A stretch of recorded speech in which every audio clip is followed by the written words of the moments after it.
Alur cerita The Gate Mystical Realms.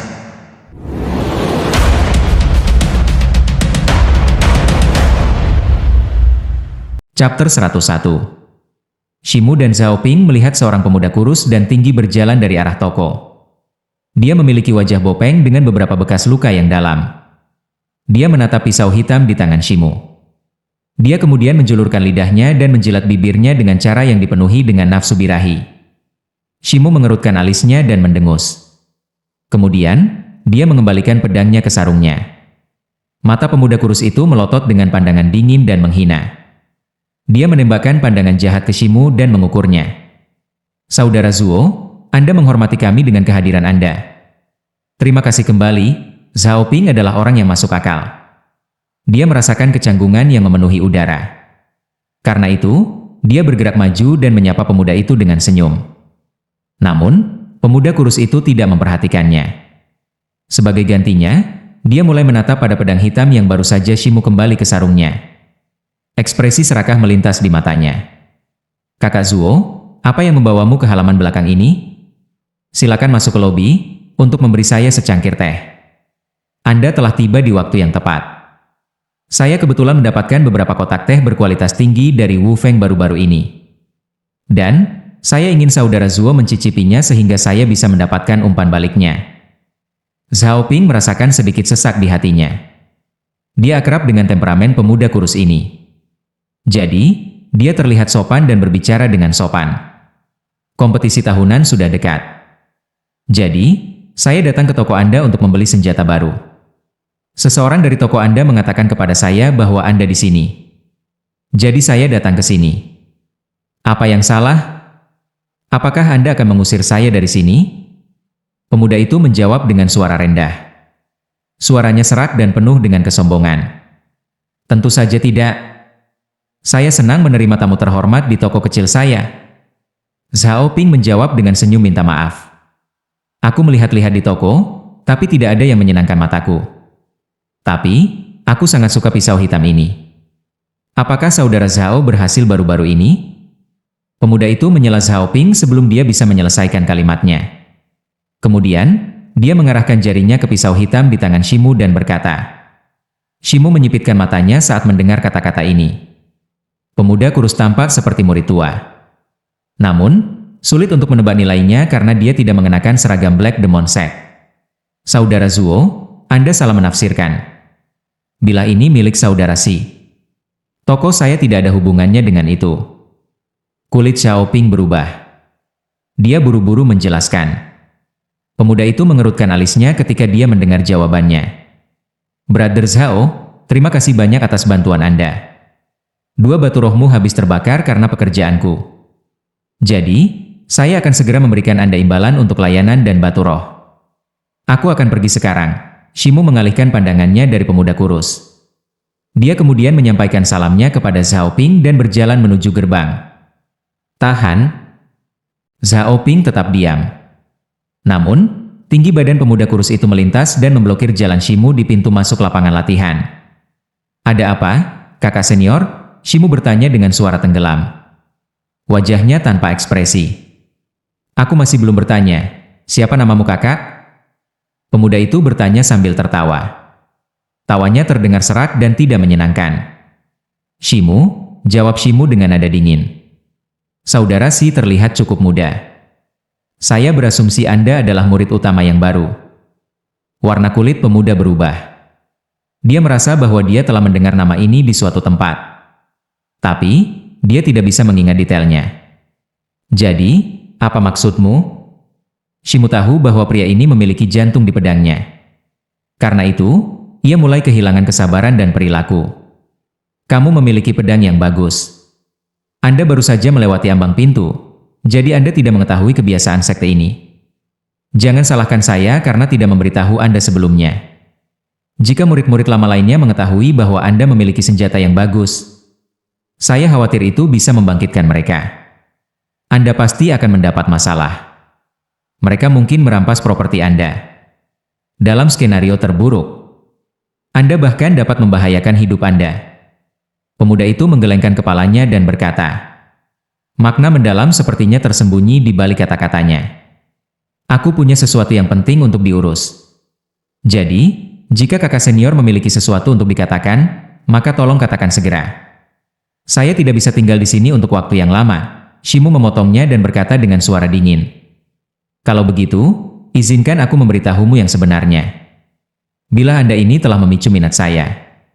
Jadi, untuk menyelamatkan Anda dari dirampok oleh orang lain, saya akan membantu Anda. Saya akan membayar Anda 30.000 perak untuk pisau ini.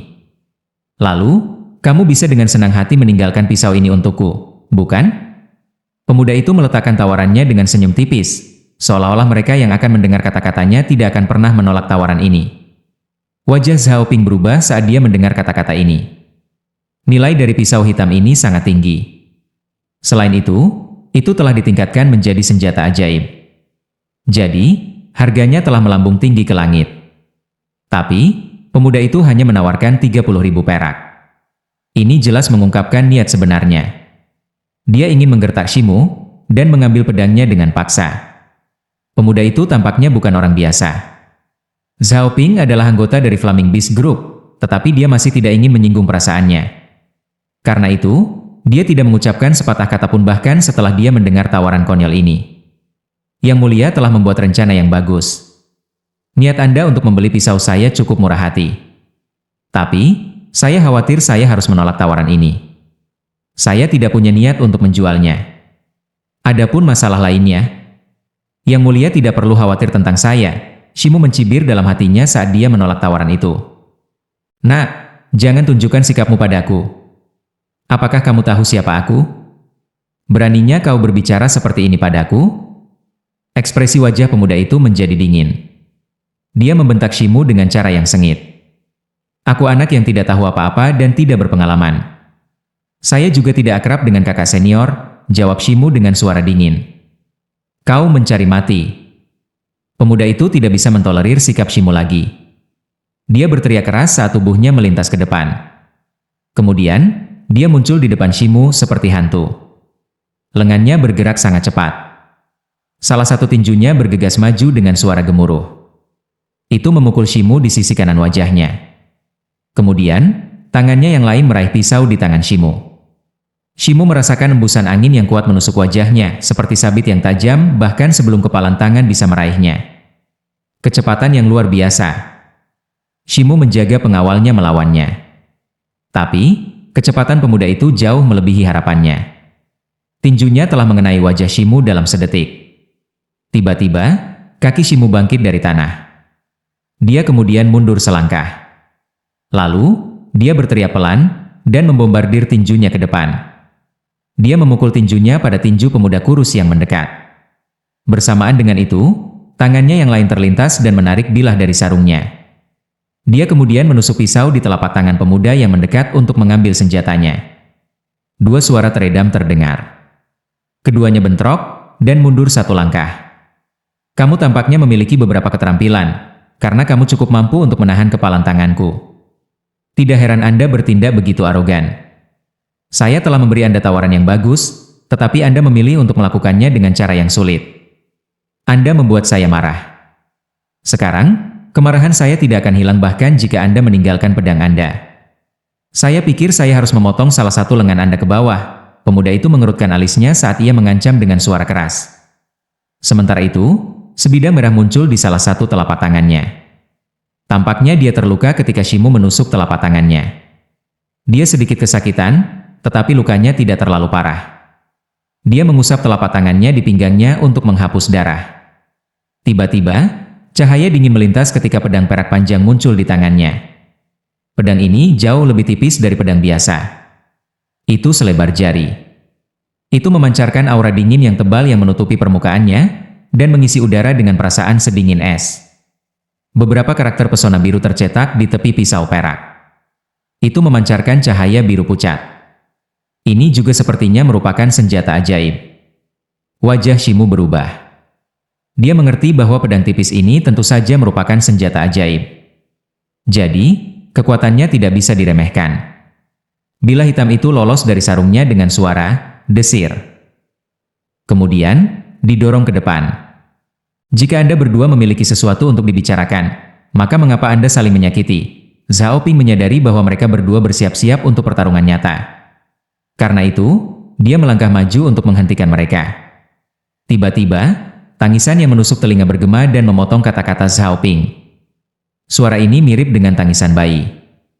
Itu sangat tidak menyenangkan. Pemuda itu menjentikan pergelangan tangannya. Tiba-tiba, pedangnya berubah menjadi garis perak panjang. Kemudian, ia menuju dada Shimu. Suara tangisan bayi dihasilkan oleh pedang tipis ini. Lagi-lagi mengeluarkan suara aneh karena menusuk udara. Perasaan gelisah muncul di hati Shimu saat suara melengking yang aneh memasuki telinganya. Dia jatuh kesurupan. Pikirannya gagal menghentikan invasi perasaan lamban. Tiba-tiba, cahaya putih terang melintas. Pedang tipis telah mencapai dada Shimu sebelum dia bisa menjawab. Menggigil tulang punggung Shimu saat menusuk pakaiannya dan menusuk kulitnya. Chapter 102. Menggigil mengalir di tulang belakang Shimu. Dia mengeluarkan teriakan nyaring saat dia menarik diri keluar dari trance. Otaknya kembali ke kondisi normal. Kemudian, dia mengambil rotasi cepat dan bergerak ke samping untuk menghindari pedang yang mendekat. Namun, pedang itu membuka luka di bahu kanannya, dan darah segar mulai menyembur keluar dari sana. Shimu mengoperasikan seni akumulasi kekuatan roh untuk menyesuaikan keadaan mentalnya.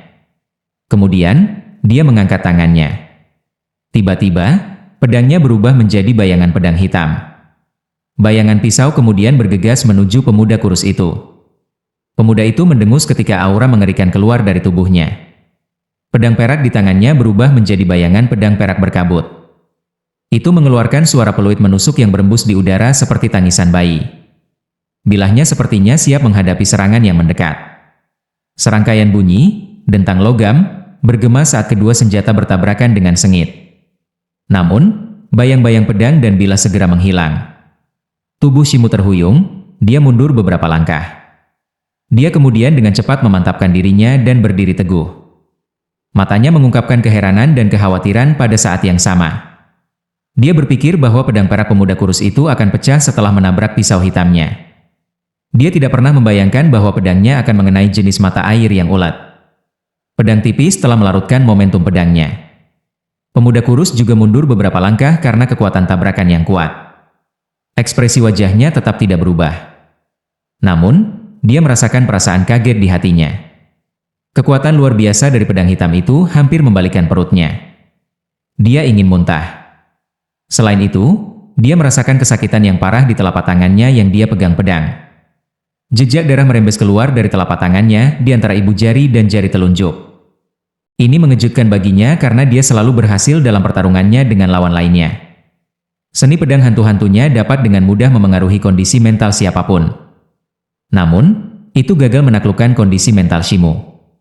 Aku tidak pernah menyangka bahwa akan ada seseorang yang sama berbakatnya denganmu di antara para murid baru. Tapi, lelaki kurus itu menarik napas panjang dan berbicara. Sementara itu, dia diam-diam naik ke Ki Sejati dan menutupi seluruh tubuhnya dengan itu. Shimu tidak memperhatikan kata-katanya.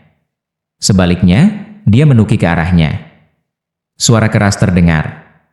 Shimu menendang kakinya di atas batu besar yang terletak di antara mereka. Batu itu ditembakkan ke arah pemuda itu. Itu terbang ke arahnya sambil membawa angin kencang dengannya. Wajah pemuda itu menyala-nyala karena marah ketika dia melihat ini. Dia mengencangkan cengkeramannya di gagang pedangnya. Tiba-tiba, lapisan samar cahaya biru pucat muncul di permukaan pedang perak tipisnya. Dia memegang tangannya dan menusukkan pedangnya ke arah batu yang mendekat. Pedangnya berubah menjadi bayangan tipis dan panjang seperti ular perak. Ular perak kemudian berlari ke depan dan memotong batu itu dengan pola silang. Batu besar itu tampak rapuh seperti tahu di bawah bayang-bayang perak pedang. Dipotong menjadi beberapa bagian dan tersebar. Sementara itu, Shimu telah menyiapkan langkah selanjutnya. Dia telah tiba di belakang batu besar saat sedang dihancurkan menjadi beberapa bagian.